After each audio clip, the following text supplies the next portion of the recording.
안녕하세요. 식재료의 진심인 채널 투더리군 TV입니다. 여러분, 마트에서 초록색 털복숭이 과일을 보면 당연히 키위라고 부르시죠? 그런데 정말 놀라운 사실을 알려드릴게요. 키위라는 이름은 원래 과일 이름이 아니었어요. 뉴질랜드에 사는 날지 못하는 새의 이름이었거든요. 그 새가 동글동글하고 털이 많아서 과일과 닮았다고 해서 붙여진 이름이에요. 지금은 오히려 새보다 과일이 훨씬 더 유명해졌다는 게 참 재미있죠. 원래 이 과일의 정식 이름은 차이니즈 구스베리였어요. 이름에서 알 수 있듯이 중국이 원산지입니다. 중국 양쯔강 유역에서 자생하던 이 과일을 1900년대 초 뉴질랜드 사람들이 가져가서 기후에 맞게 품종을 개량했어요. 그런데 문제가 생겼어요. 당시 중국산 제품에 대한 인식이 그리 좋지 않았거든요. 그래서 마케팅을 위해 자국의 상징인 키위버드의 이름을 따와서 키위라고 부르기 시작한 거예요. 더 흥미로운 건 키위가 처음에는 상표 등록된 브랜드명이었다는 사실이에요. 마치 우리가 모든 인스턴트 커피를 맥심이라고 부르거나 모든 볼펜을 보일펜이라고 부르는 것처럼 말이에요. 키위도 특정 회사의 브랜드였는데 워낙 유명해져서 일반 명사처럼 사용되기 시작한 거죠. 그렇게 세계로 퍼져나간 키위는 뉴질랜드뿐만 아니라 이탈리아, 칠레, 이란, 그리스 등 여러 나라에서 재배되기 시작했어요. 특히 뉴질랜드는 제스풀이라는 강력한 브랜드를 앞세워 전 세계 키위 시장을 장악했죠. 그런데 여기서 또 하나의 반전이 있어요. 우리나라에도 키위가 있다는 사실을 알고 계셨나요? 바로 참다래라고 불리는 과일이에요. 사실 참다래는 키위의 한국 이름이거든요. 우리나라에서는 1980년대부터 전라남도와 제주도, 경상남도 등 남부지방을 중심으로 재배가 시작되었어요. 우리나라 남부 지역의 기후가 키위 재배에 정말 적합해요. 겨울이 너무 춥지 않고 여름에는 적당한 습도와 강수량을 유지하거든요. 또한 바람이 강하지 않고 토양 조건도 좋아서 키위가 자라기에 최적의 환경이에요. 키위가 우리나라 남쪽을 보고 여기가 내 고향이야 하고 말하는 것 같아요. 그래서 참다래 농가들도 점점 늘어나고 있고 품질도 해마다 좋아지고 있어요. 예전에는 소비자들이 수입산 키위만 찾았는데 요즘은 국산 참다래의 맛과 품질을 인정하는 분들이 많아졌어요. 당도가 높고 신맛과 단맛의 밸런스가 좋아서 한번 맛보면 또 찾게 된다고 해요. 이제 정말 흥미진진한 이야기를 해드릴게요. 전 세계 키위 시장을 주도하는 제스프리와 우리나라 참다래 유통단이 손을 잡았거든요. 이 협력이 언제부터 시작되었느냐면 2010년대 초반부터 본격적으로 시작되었어요. 왜 이 두 조직이 협력하게 되었을까요? 바로 계절의 차이 때문이에요. 뉴질랜드는 남반구에 있고 우리나라는 북반구에 있어서 키위 수확 시기가 정확히 반대거든요. 뉴질랜드에서 키위가 가장 많이 나오는 시기는 5월부터 10월까지인데 이때는 우리나라 참다래가 비수기예요. 반대로 우리나라에서 참다래가 한창 나오는 11월부터 다음해 4월까지는 뉴질랜드산 키위가 점점 줄어드는 시기죠.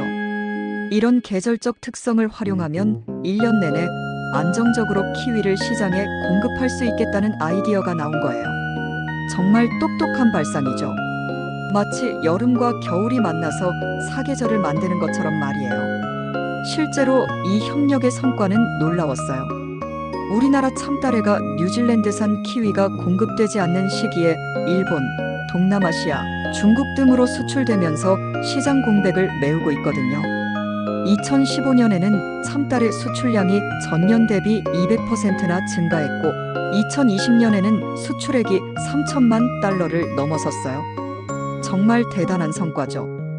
제스프리는 우리나라 참다래 농가들에게 재배 기술과 품질 관리 노하우를 제공하고 우리나라는 제스프리의 글로벌 유통망을 활용해서 해외 시장에 진출하는 구조예요. 서로의 장점을 살린 완벽한 윈윈 전략이라고 할 수 있어요. 특히 품질 표준화 작업이 정말 중요했어요. 제스프리의 까다로운 품질 기준에 맞춰서 우리나라 참다래도 당도, 크기, 모양, 저장성 등을 체계적으로 관리하기 시작했거든요. 덕분에 해외 바이어들도 우리나라 참따래를 신뢰하고 구매하게 되었어요. 그렇다면 키위와 참따래는 어떻게 구분할 수 있을까요? 사실 키위와 참따래는 같은 과일이에요. 다만 품종과 재배지가 다를 뿐이죠. 일반적으로 수입산은 키위, 국산은 참따래라고 부르는 경우가 많아요. 외관상으로는 참따래가 키위보다 약간 더 동글동글하고 털이 조금 더 거친 편이에요. 색깔도 참따래가 좀 더 진한 갈색을 띠고 있죠. 맛은 참따래가 단맛이 좀 더 강하고 신맛이 덜해서 우리나라 사람들 입맛에 더 잘 맞는다고 해요. 구분하는 가장 확실한 방법은 라벨을 보는 거예요. 국산은 참따래라고 표시되어 있고 수입산은 키위라고 표시되어 있거든요. 또한 가격은 보통 참따래가 수입 키위보다 비싼 편인데 이는 국내 생산 규모가 상대적으로 작고 유통 효율성의 차이 때문이에요. 키위를 고를 때는 겉껍질이 너무 딱딱하지 않고 살짝 말랑한 느낌이 드는 것을 선택하세요. 너무 딱딱하면 덜 익은 거고 너무 물렁하면 과숙한 거거든요. 손으로 살짝 눌러봤을 때 약간의 탄력이 느껴지는 정도가 딱 좋아요. 보관할 때는 실온에서 2-3일 정도 두면 더 달고 부드러워져요. 바나나나 사과와 함께 두면 에틸렌 가스 때문에 더 빨리 익어요. 냉장고에 보관하면 2주 정도는 신선하게 드실 수 있어요. 키위의 영양가도 정말 뛰어나요. 비타민C가 오렌지보다 2배나 많이 들어있고 식이섬유도 풍부해서 변비 해소에 좋아요. 또한 칼륨이 많아서 나트륨 배출을 도와주고 혈압 조절에도 도움이 되죠. 키위에 들어있는 액티니딘이라는 효소는 단백질 분해를 도와줘서 고기와 함께 먹으면 소화가 잘 돼요. 요리에 활용하는 방법도 다양해요. 생으로 먹는 것은 기본이고 샐러드에 넣으면 상큼한 맛이 일품이에요.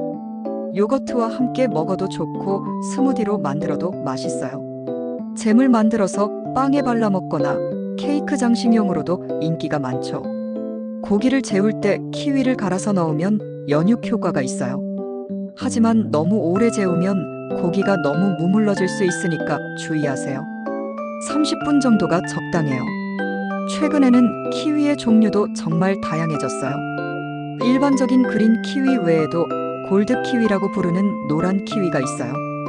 이건 과육이 노란색이고 단맛이 더 강해요. 또 레드 키위라고 해서 과육 중심부가 빨간색인 품종도 있어요. 베이비 키위라고 하는 방울토마토 크기의 작은 키위도 있는데 이건 껍질째 먹을 수 있어서 편리해요. 우리나라 참따래 산업의 미래도 정말 밝아 보여요. 제스프리와의 협력을 통해 기술력이 향상되고 있고 품질도 해마다 좋아지고 있거든요. 앞으로는 프리미엄 참따래 브랜드를 만들어서 해외 시장에서 더 높은 가격을 받을 수 있을 것 같아요. 특히 건강에 대한 관심이 높아지면서 유기농 참따래나 무농약 참따래에 대한 수요도 증가하고 있어요. 이런 트렌드에 맞춰서 우리나라 농가들도 친환경 재배 방식을 도입하고 있고요. 또한 가공식품 분야에서도 참따래를 활용한 제품들이 늘어나고 있어요. 참따래 주스, 참따래 젤리, 참따래 아이스크림 등 다양한 제품들이 출시되고 있거든요. 이런 제품들이 해외로 수출되면서 우리나라 참따래의 인지도도 함께 높아지고 있어요. 지금까지 키위와 참따래의 흥미진진한 이야기를 들려드렸는데 어떠셨나요? 뉴질랜드 새의 이름에서 시작해서 전 세계인이 사랑하는 과일이 되었고 이제는 우리나라 참따래도 세계 무대에서 당당히 경쟁하고 있다니 정말 놀라운 일이죠. 앞으로도 이런 재미있고 유익한 식재료 이야기들을 계속해서 들려드릴게요. 구독과 좋아요 버튼을 꾹 눌러주시고 다음 영상에서 또 만나요. 안녕히 계세요.